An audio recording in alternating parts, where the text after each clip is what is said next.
You're tuning into Black and White Sports on YouTube. The no-holds-barred truth on sports. The main event starts now. All right, Black and White Sports supporters. Well, I talked about this, and we knew it was going to happen.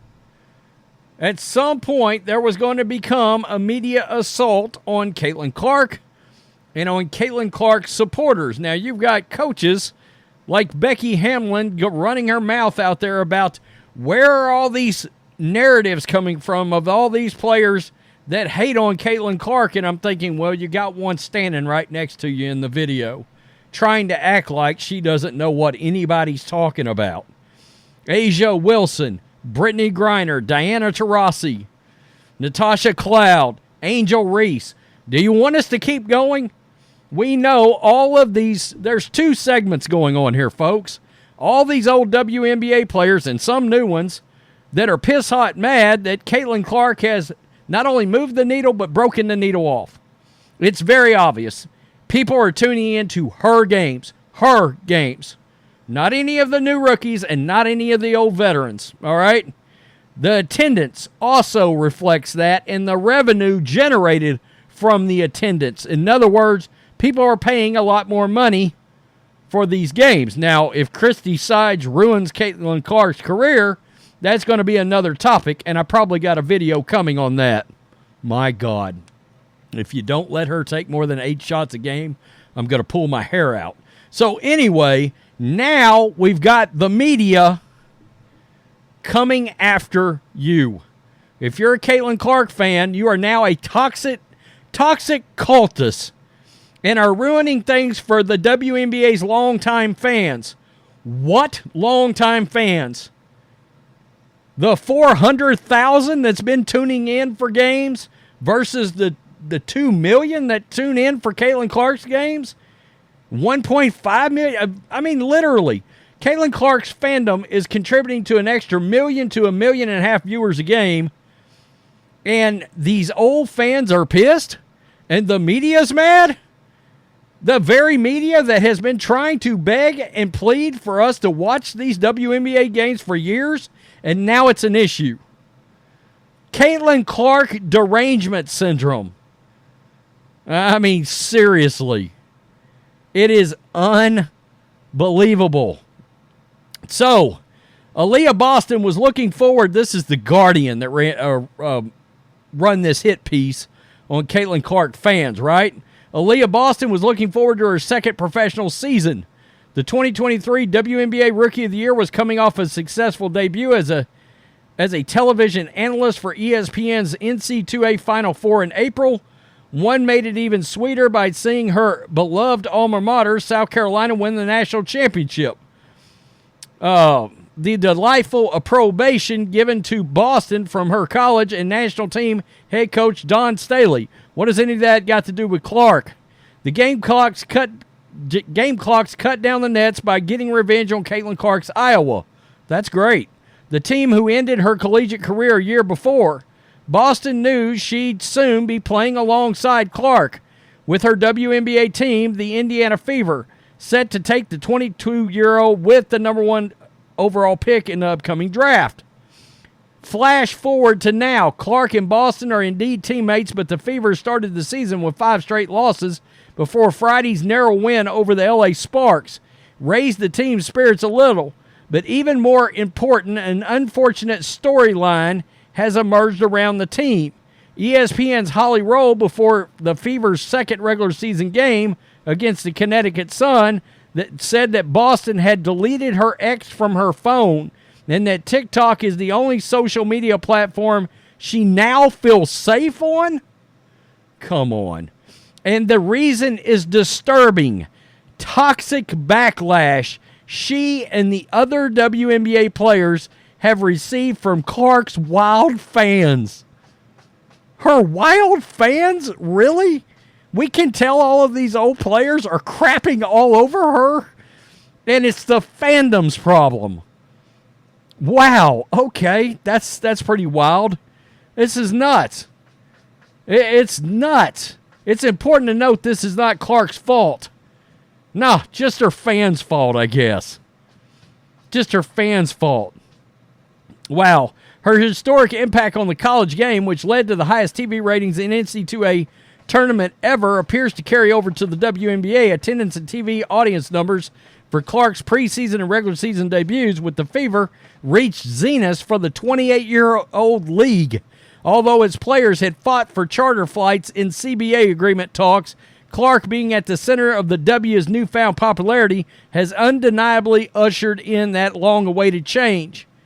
Hell, Clark's shoe deal with Nike may have led to the best player in the league, Aja Wilson, finally getting her own deal. Absolutely. Nike bent the knee to the backlash of the wokes online.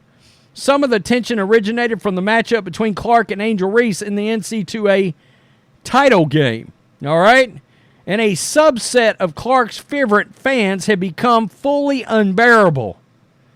Anywhere one turns on social media, Clark's fans are blaming the Fever's early season struggles, which has been expected on everyone but her.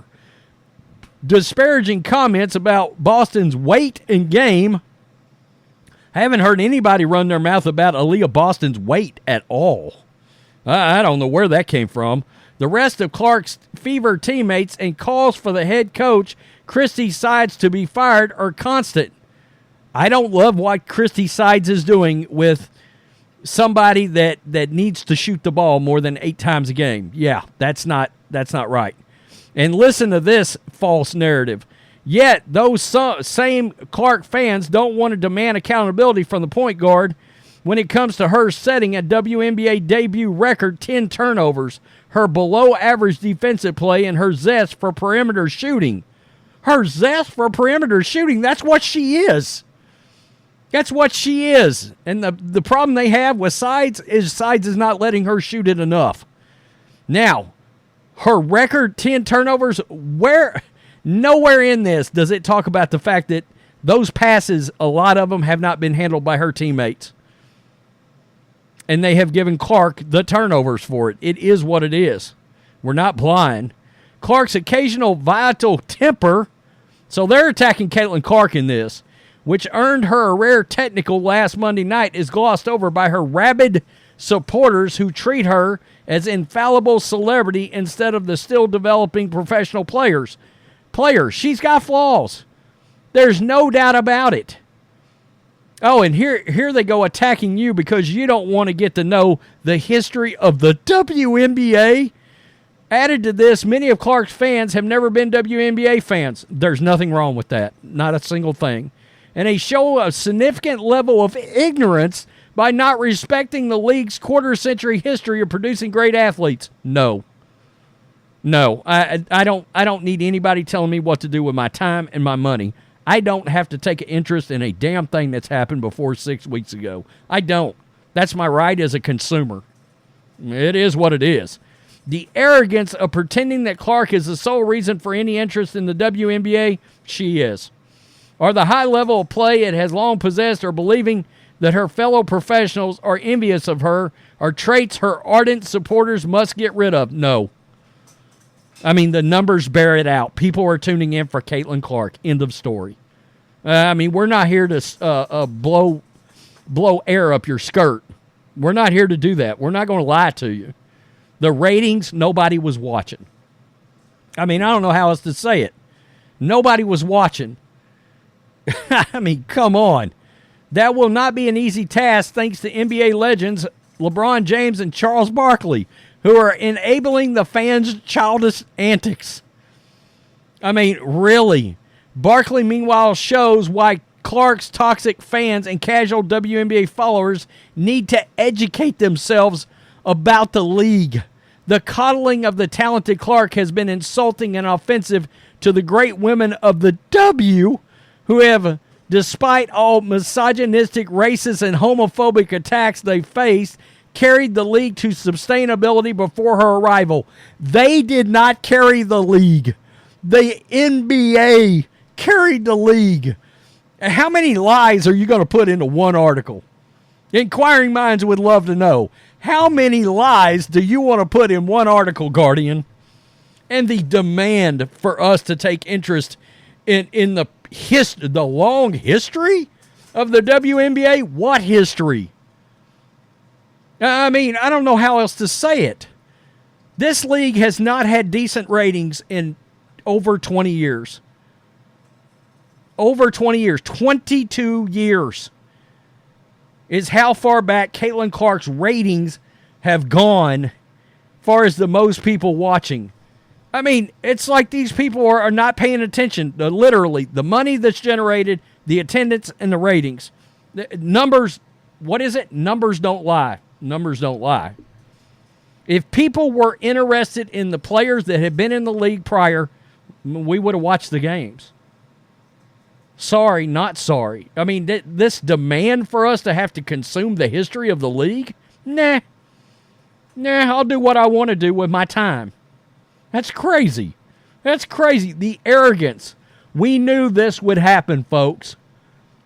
The woke sports media would start attacking Caitlin Clark. They've done it. Race, sexuality, all this stuff. Straight white girl.